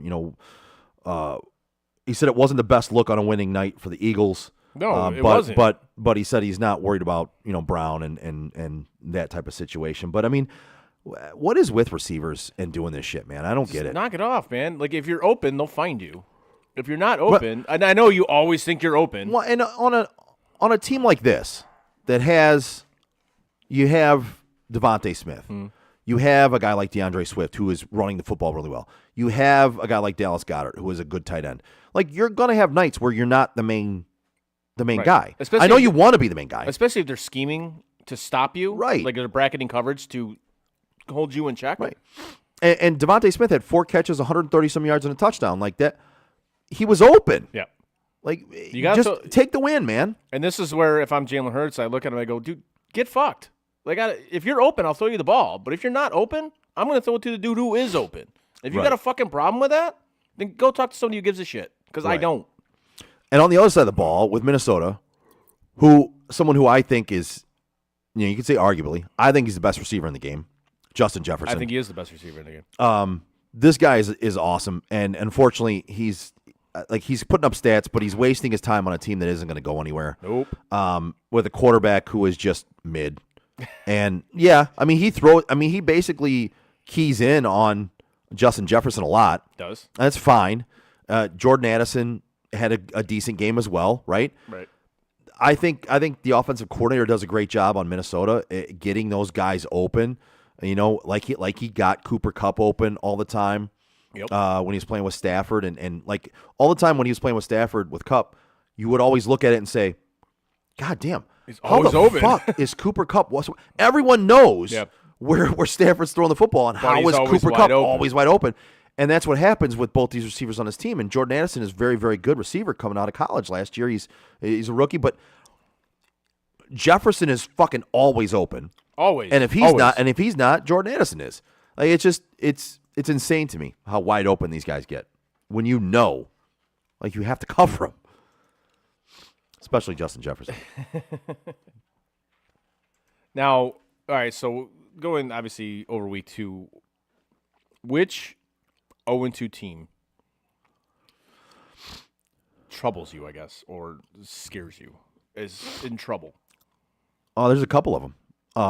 I think New England is in trouble. Yes. I think Cincinnati's in big trouble. I do too. I'm with you 100% on that. Houston, I expected to be 0-2. Yep. Arizona, I expect to be 0-2. I think the Chargers are in trouble. But we said that before the season because We did. their head coach is a buffoon. Denver, we kind of knew they weren't going to be much. So did I just miss a phone call here? Did you miss a phone call? Is Eric calling it? I think I might have missed a phone call here. That happens. Eric, go ahead and if you were trying to call in, go ahead and call in. Yes, New England. That's one for me that is like, yeah, they're definitely in trouble. Minnesota's. I'm not ready to say Minnesota's in trouble yet. Oh, there we go. Nice. Eric, is that you, buddy? Yep, there we go. There we go. What's up, buddy? There we go. Nice. There we Trying to turn go. my volume down on my iPad, so I didn't hear it. I had to turn it back up and rewind a little bit. Gotcha. Well, I didn't. You tried to call before, and it didn't actually ring here. I just happened to look over and saw we missed a call, but we got you on now. Glad to have you on, buddy. There we go. Yes. So right now we're talking about the 0-2 teams that are troubling, and with me, I think New England's in big trouble. Cincinnati's in big trouble. Houston, who cares? They were going to be a bad team. Denver, who cares? We kind of knew they were going to be not a good team. Chargers are in trouble. Yep. In my opinion. Chargers are in trouble. Vikings, I think it's too early to say they're in trouble just because of that division. I don't think there's one team in that division that's going to run away with it. I really don't. No, I think Chicago's in trouble. Oh yeah. The team you picked, That one- the team you picked to win the division. That team I picked to win the division. Well, the one I picked to win the division doesn't look any better. That's true. At least the team I picked to win the division is tied with the other team. Truthfully, I think the team that's going to win that division is the one that none of us picked out of all three of us is going to be Green Bay. Yeah. Yeah. As long as they Very get well Aaron could be. Jones back and healthy, I think that team is going to win that division. Truthfully, I think it should be Detroit. I just think they're going to fail at it. They showed me this last weekend. They are not built for prime time yet. They're just not. Carolina, who cares? They're 0-2. We knew they were going to be bad. They're rebuilding. Terrible. Terrible. Kenny. Shut up, Kenny. You know what I mean. I'm just here because y'all paying me. That's not true. I'm not getting paid for this. Arizona Cardinals. we knew they were going to be bad. They're not in trouble. They're just fucking They're bad. really bad. Now, which 2-0 teams are for real and which ones are kind of fraudulent? I'll let you guys start this one. I mean, Dolphins, they're for real. Yes. That's yeah, not Dolphins fraudulent. look really good. Baltimore, that's legit. Yes, Baltimore's for real. Well, those are two teams that we kind of had pegged to win divisions or at least compete for them, right? I mean, Right. Yep. Dallas, Philadelphia, I think those are both legit. Washington, I'm still not sold on. Yeah. Washington, my sleeper team of the year, man. Sleeper team of the year, yes. Atlanta, Defense. basically all the teams in the NFC South, I think they're all fraudulent. 200 teams. I do. I do too a little bit. I think the funny thing is, I think Tampa Bay might be better than we thought they were going to, and even I didn't give them enough credit, being that I'm a Baker fan too. New Orleans has enough veteran leadership on that team to be good and compete, and I think Tampa Bay still does as well. I think Atlanta might fail in the fact they have a very young core on that team that in situations can fail you. You know what I mean? Young players can fail in situations that they haven't been in before, and they can cave under the pressure of prime time, right? Of the big spotlight, Right. of competing. So I don't know, but I don't necessarily think any one of those teams is really a competitor when they hit the playoffs, though. Right. And then the other 2-0 team is the Niners, and they're They're completely fucking legit. yeah, they're legit. Yeah. Yeah. Yeah. Yeah. You know who else is legit? Who? Steve Waddell from Baldman Entertainment. Who? We all know planning an event such as a wedding, birthday party, graduation party, or any other event that might require a DJ can be very hairy. Eliminate the stress and give Steve Waddell of Baldman Entertainment a call today at 586-747-5402. The best decision you can make for a smooth event. That's still a great read. Listen, I took what you created. Yes. Because I love you're in case people out there don't know, you are the creator of all of our reads. You sit down and you write all of our reads. Usually drunk, but yes. I am. It's where you do your best work. Some people do their best work drunk. I mean, it's just the way it is. Some people do their best work high. True. You know, Good point. some artists are only good when they're high or in another realm in their mind. Yes. You do great work writing these when you're drunk. I just tweak the ones that I read a little bit. That one's a collaborative effort between the two of us. That it is. So, So what's next, guys? We're gonna do the picks next. I want to do a grind my gears. You want to do a grind my gears? I Okay. do. All right. Yes. Well, hold on. Let me find the grind my gears here. You know what really grinds my gears? Oh yes, there's so many things, but these are just two that I kind of came up here. Like fans fighting at games. Like we've talked Oh about God. this. And then I Yeah. came across a story today where there's two fans. It was at the Dolphins Patriots game. I just heard a laugh. And she's laughing at the same thing I am. I just heard Lady Friend laugh. Go ahead, and Oh, I'll talk about why we're laughing in a minute. Go ahead. Okay. Sorry, I just heard it in my ears. So I came across the story. It was at the Patriots Dolphins game that two guys got into a fight, and one of them was a 30-year ticket holder for the Patriots, and now he's dead. He cracked his head off the concrete of the stands, didn't regain consciousness. Now he's dead. Jesus Like, Christ, guys, you losers. It's not that fucking serious. it's ridiculous. It really isn't. It's not that fucking serious. Fucking ridiculous. Like, what the fuck are you guys even arguing about? Like, the over-under on what week 2 is going to get hurt? Like, what are we doing here? I don't understand it. Like, yes, if you want to get, like, you want to, talk shit to each other, fine. Talk shit to each other. But why are you fighting each other? Yeah. No. Get a life, you Drunk fucking and losers. stupid. What's it, Eric? Drunk and stupid. It's so dumb. Yeah, and to me, it's like I've always been the believer of well, it's why it's not worth it. I mean, especially the older I get, you know what I mean? God, Like yeah. Yeah. now when I was younger, maybe I didn't look at it like I do now. But the older I get, I just look at people like that, and I'm like, you're a fucking loser. Loser. What the fuck is wrong and with now you? this guy that threw the punch Yeah, Is your life's fucking done. now his life is over too. Yep. You're a fucking idiot. Yep. I hope that punch was worth it. You fucking moron. Yeah, you're a real big man. And my second grind my gears is sending death threats to players. Again, get a life, you fucking losers. And this is in reference to the Colorado State game. Yes. Where one of the defensive backs for Colorado State, he had a late hit on Travis Hunter, one of the Colorado receivers. And yes, was the hit late? Yep. Was it dirty? Yep. Yeah, I suppose you could say it was dirty, but it was. He didn't go head hunting. He didn't go over his knees. Hit him right in the midsection. And then you got people out there sending death threats to him, and he should lose a scholarship, and he should never be allowed to play football again. Again, stop, you fucking losers. Like, enough. Yeah. There's no need to send him death threats. Are you fucking kidding me? Again, it's not that serious, guys. It really isn't.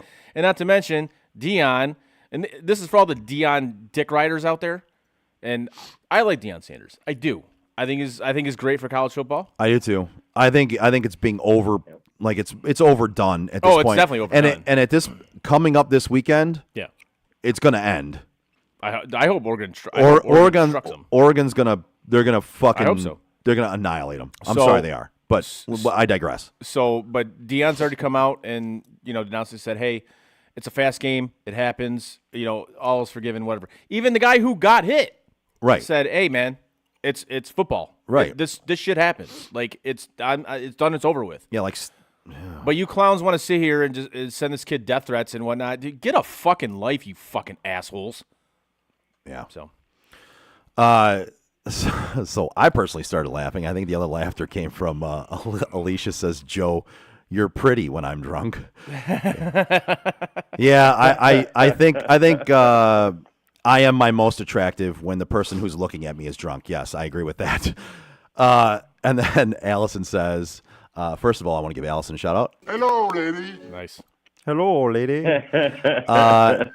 Everything grinds Chris's gears. I think Chris's gears get ground quite easily. Grinded? Grinded, get ground. Chris's gears get grinded on by Allison. Wait, what? Hello, lady. I don't know what just happened here, but before we move on to the picks, I want one stud and one dud from each of you for this week. Oh shit. Eric, go ahead. Baker Mayfield, stud. Dud. The Lions. Yep. That's solid. My stud, CeeDee Lamb. Thought he had a hell of a game. Yep. Dud, I got to go with you, Eric. I got to go with the Lions. I do. I think it's gonna be. No, let me rephrase it. I'm gonna go with Dan Campbell. Dud.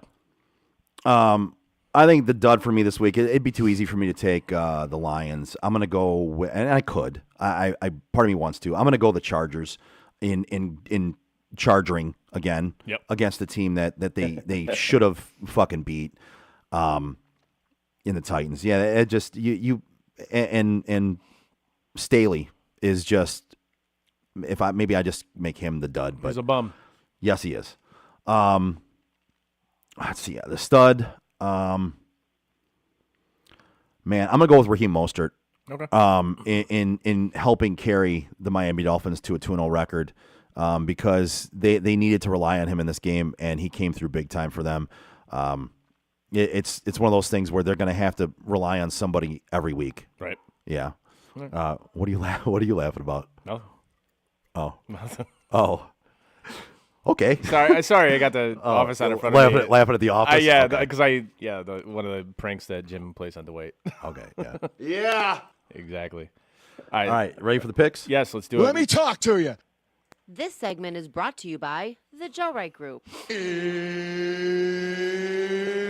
It's time. How do we do last week? All right. So last week, Eric was the big winner of last week. Whoa. Eric, you had a 7-6-1 record. You went, 4-3-1 in the NFL, and you went 3-3 in the college picks. Chris and I are, trailing up the rear. 5-8-1 for both of us. Chris was 2-5-1 in the NFL, 3-3 in college. Me, I did not do so well in the NFL, which is my wheelhouse. I went 1-6-1 in the NFL, and I went 4-2 in the college picks. So I was pretty good in college picks. I was not very good at all in the NFL picks. And for the year, Eric, you are 20-10-1. I am 19-11-1, and Chris is 18-12-1. And that brings us to this week's Boys, we all got games. winning records, so let's be proud of that so far. Listen, I am all right. I am happy with a winning record. I'm not proud of it. All right, fair enough. But we doing all right. And we're all right. We're all right. We're all right. All right. Eric, we got a lot of games to pick this week, so I hope you're ready for that, buddy. Ready? All right. First up, we got Florida State laying 2.5, taking on Clemson. Quebec, go ahead.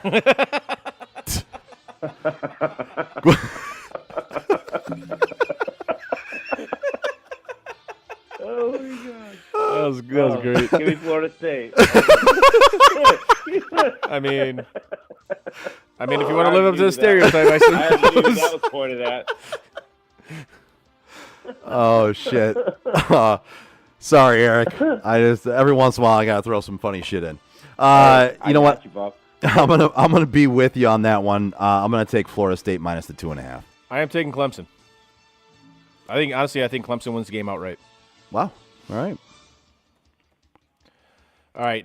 Next up, we have Mississippi taking on Alabama. Alabama is laying 7. That's what I think of Alabama this year. Yeah, they have not looked good. They are diarrhea. They have not looked good. I concur with that. They and for that fact they don't look very good to me. I am going to take Ole Miss getting the 7 points in this game.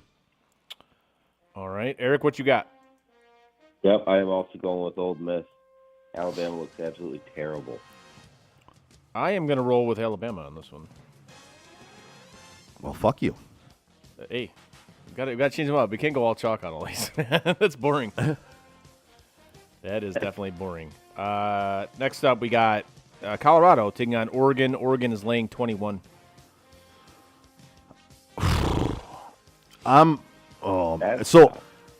So my hope is that they do beat them by 21.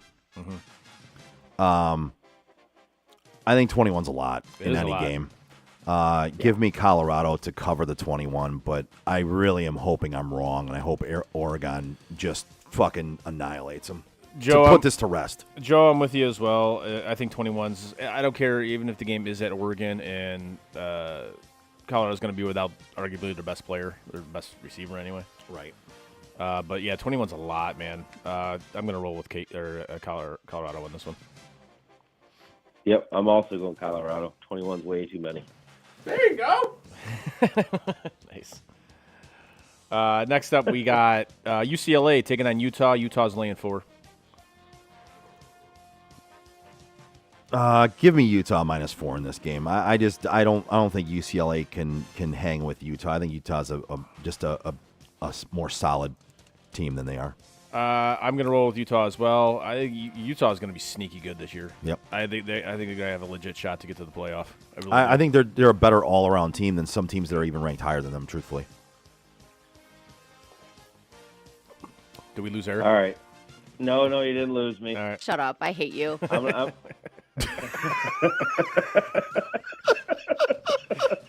Nice. I'm going to go the other way. I'm going to take UCLA in this. All right. You're a loser. I very well could be. Nicely done. Nicely done. That was great. I love you, buddy. Next up, we got Oregon State laying 3, taking on Washington State. Give me Oregon State minus the 3. Yep, same. Give me Oregon State. I'm going to roll with Washington State. I think they're actually going to win. You're a loser. Probably on this one, but it happens.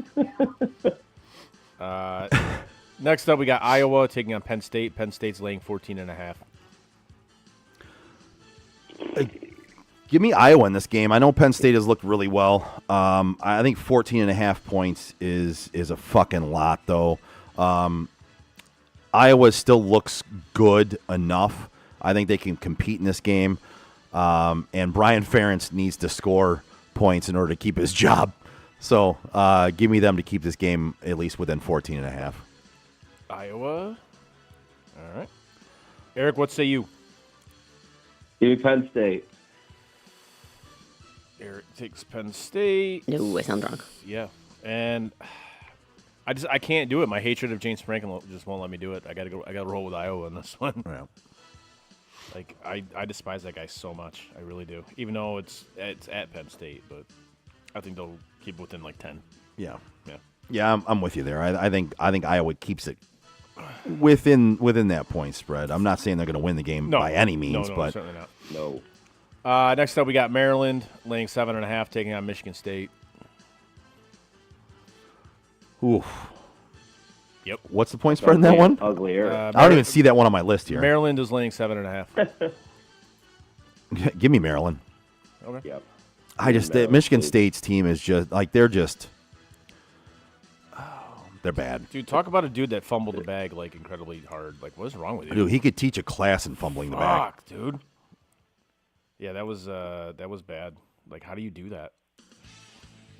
All right, so we're all rolling with Maryland. Let that shit happen. Yep. You can't. Apparently, you can. So, you said you're rolling with Maryland, right, Eric? Yep. Okay. Next up, we got Miami laying 23, taking on Temple. Oh man, 23 is a lot. Fuck. There is a lot. You know what? But give me Miami minus the 23. Yep. Give me Yeah, Miami. Give me Miami. I'm rolling with Temple in this one. I don't know. It's their first true road game of the year. Yeah. I'm still not sold on Tyler Van Dyke. But, yeah, I'm going to roll with Temple. That's a lot of fucking points, man. Yeah, it is. Next up, we got Rutgers taking on Michigan. Michigan's laying 24. Give me Rutgers. I'm absolutely going Rutgers on this bitch. Michigan never covers. They never cover, and how they look last week against Bowling Green, JJ looked like shit. He did. He really did. Yeah. Honestly, that's that's clicking right now. well. That's part of the problem I have with these cake matchups at the start the year off. They almost look, and it's a bad excuse, but they look. A lot of people have said it. They look bored. But, like, when you go out and play these cake matchups, they don't give you any challenge. They don't. And you're just out there going through the motions, and then you look like shit. And then when you play a team that's actually better, watch out, man. Because Greg Schiano, that dude can coach up a defense. So, yeah. That's, like I said, that 24. That's a lot, and Michigan rarely covers. So, yeah. And then the final college football game on our slate, Ohio State laying 3, taking on Notre Dame. Wow. That's going to be a hell of a game. Yes, it is. Give me Notre Dame in this game. I'm rolling with you, Joe. I am also taking the Irish. So, Eric, before you make your pick, I just want to say something on this game. Yep. Everyone wants to question, like, Dan Campbell and his decision-making in game, right? So I'm going to equate this to that. At what point in time do people start questioning Ryan Day and his decision-making process in games? You know what I mean? Like, you mean the dude that was born on third base? Dude, he was born halfway between third and home, and still hasn't hit home plate. Like he's Brad Ausmus. He's Brad Ausmus. He doesn't make good decisions. He's fucking Brad Ausmus. But sorry, Eric, go ahead, make your pick, buddy. I don't want to go chalk on this one. I'm going to take Ohio State, but I'm iffy. Yeah, I mean, he took Ohio State. Okay. Sorry, Chris gave me a weird look. Yeah, I didn't hear who he actually saw. Oh yeah. Okay. He said he doesn't want to go across the board chalk on this one. Got it. You know, he was going to go Ohio State, No, but he's not 100% sure about it, which I don't blame you. We are good then. All right, so let's switch up to the NFL. The Niffle. The Niffle. First up, we have the New York Giants taking on the Niners. San Francisco is laying 10. Give me the 49ers by 14. Oh, very specific, but yes.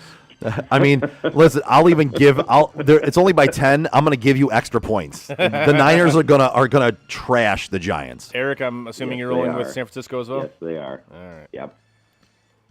I'm sorry, no Saquon, and that team looks like shit. And Danny Dimes is abysmal. The Niners are going to stomp them. Right. And that's going to be 2 trips out to the West Coast for the Giants too, in back-to-back Yep. weeks. That's tough. All right. Next up, we got Buffalo laying 6.5, taking on Washington. Give me Washington. I'm with you on that Washington's at home, 6.5 points. They look pretty good. The defense plays well. That offense keeps them close enough. Give me 6.5 points one. I'm with you. I'm taking Washington. on my surprise sleeper team of the year. Yep. I'm going with Give me Washington. Buffalo. Oh, he's going with the Give Bills. me Buffalo. Good for you, buddy. That offense got together. Hopefully, they Let's can go, get together. Buffalo. Let's go, Buffalo.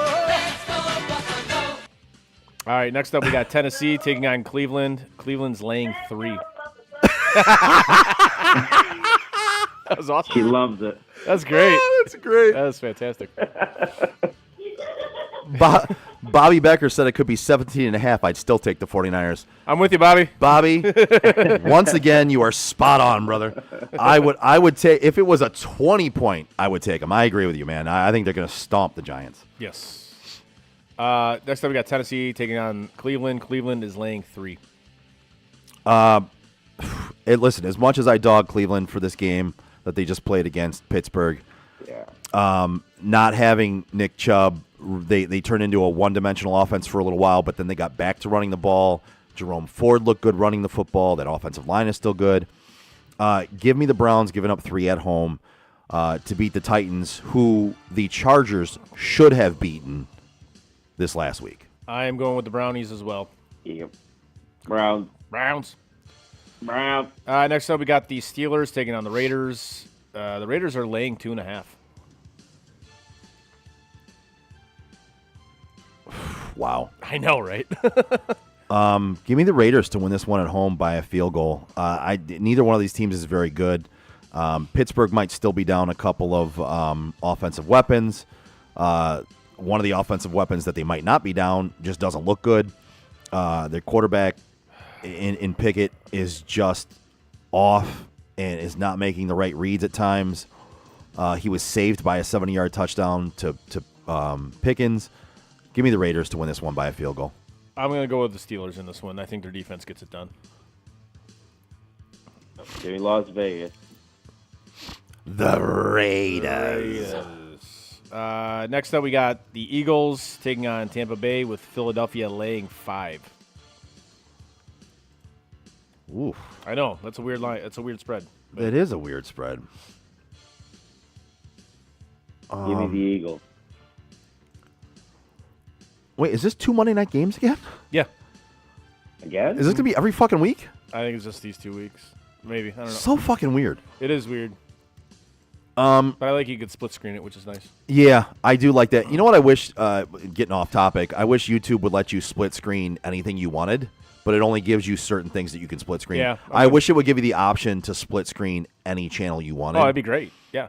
Because last night I would have split screen Raw and the Cleveland Browns game as opposed to the other shit game they were having you That's what I did, though. split screen. I put the split screen on the big TV, and then I Yeah. had Raw on the smaller TV. So Yeah, that's why I need to get a second TV for my living room. You See, do, we were talking yeah. about that. Yeah. But yeah, you know what? The Eagles have not looked great. Tampa's playing above what we thought they would. Give me Tampa getting 5 points at home to keep this game close. I'm rolling with the Eagles because what's that saying? Water always finds its level. Yes. Yeah, I think this is where the water finds starts the level? finding that level for both teams. Next up, what? Well, who did Eric take? He took Philly. Oh, I took Philly. well, fuck you. Well, fuck you very much. I took it out. Sorry. Next up, we got the Rams taking on the Bengals. The Bengals are laying 2.5. Oh, I know, man. Give me the Rams. See, I got- Take the Rams in this one. I have this game as a pick 'em. I got it at 2.5. And who's getting the 2.5? The Bengals. Give me the Rams. I know it's in Cincy, but the Rams look damn good. Cincy looks bad. This could follow your water hits its level mark, but from what I've seen in the first 2 weeks, the Rams should win this game by a field goal easy. I am going with the Rams as well. Again, with the uncertainty with Burrow, and how LA has looked so far. Mm-hmm. Yeah, it's a chalk across the board. We're all taking the Rams.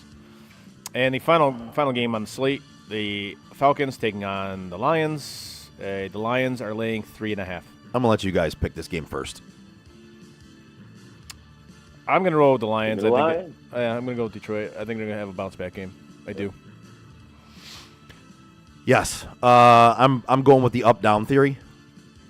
Yeah. Okay. Up down theory. They won a game they maybe shouldn't have. They lost a game they maybe shouldn't have. This one they should, and I think they're going to bounce back in this game. They are at home again. I think everyone should toss out those masks they were wearing for the last game before they go to this game. But right. yeah, I think Detroit pulls this game out by 3.5 at home. Yes, I concur with that, and that's chalk across the board as well for that last game. All right, and those are the picks. Those are the picks. And hopefully we do better than we did last week. Jesus, It was not a good week for any of us, although, Eric, you had a better week than we did. Yes, Your week was at least a winning week by 1. Yeah. Well, Ours was better not. than 500. Better than 500 or 500. I mean, can't be too upset. Not playing this game. No, not at all. Anything else before we get out of here, boys? This has been a long show. Been a long show, man. All right, Eric, thanks again for joining us, bud. Appreciate it. I know you take time out of your night to hop on here and talk to us, so we appreciate it. Oh, Thanks for having me, guys. Before we go, Lady Fred said that the doormat you got me, Yeah. the Bills one, she wishes it played Let's Go Buffalo Let's Go. every time we stepped on it. Oh, I wish it did too. Might be able to make that happen. It might be. Yeah. That would be pretty sweet. That would be pretty That funny. would be awesome. Yes. Oh, yeah, Alicia, thanks for joining us as well. Yes. As you say, thanks for having me. We appreciate you joining us as well. Yes. And we can hear you on the phone as well, so that's plus 2. Let's go, Buffalo. All right, so we're going to get out this week. No, we got to try that beer. Oh, shit. Okay. The pleasure is all yours. Yes, it is. I agree with you. So we haven't tried a beer in a while. This is the beer that Eric supplied us It is. at your get-together. Yes. It is called Detroit Hustles Harder Double IPA. And it's 9.2%. So And I love an IPA. as do I. So I've Especially double IPAs. Yep. I'm a fan. All right, motherfuckers, let's take a timeout and taste this. I have held off on tasting this one. I didn't even try it at the party because I wanted to hold off and actually give a real take on it on the show. Yes, same here. It's been in my fridge since the little get together I had. So Okay. One of these times that's going to go really wrong. Yep. But we keep tempting it. Today ain't that day. Today, not today. Not today. Not today, Satan. All right, you ready? Cheers. Cheers.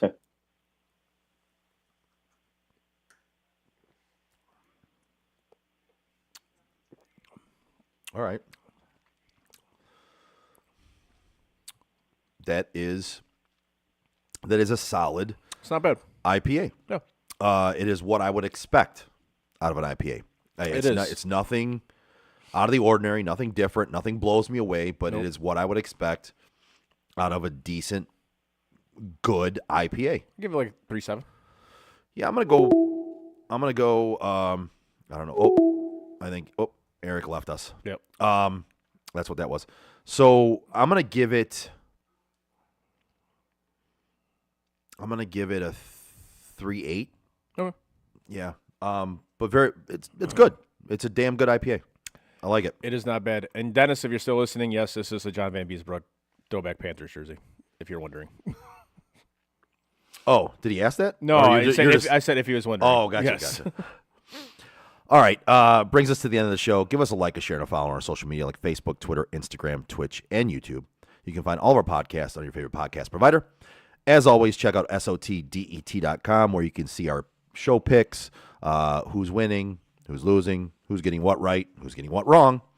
And also, we have some fantasy stuff on there as well. Click on shop as well. You can buy one of these Red Hooded sweatshirts that I'm wearing right here. SOTDET.com. Click on shop. On behalf of Chris and Eric on the phone, we are Sports on Tap Detroit. See you next Tuesday. And that is it for us today. No! God, please, no! Bye, have a great time. No! God! Bye, guys. No, no, no, no, no. Bye, buddy. No! Goodbye. No! Goodbye. No! It's never goodbye. You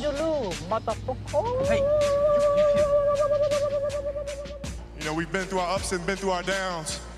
You were meant to be here tonight. You guys will always be in my heart. Great moments are born from great opportunity. I think the most important part is that we all stay together throughout. Don't give up. Don't ever give up. Live.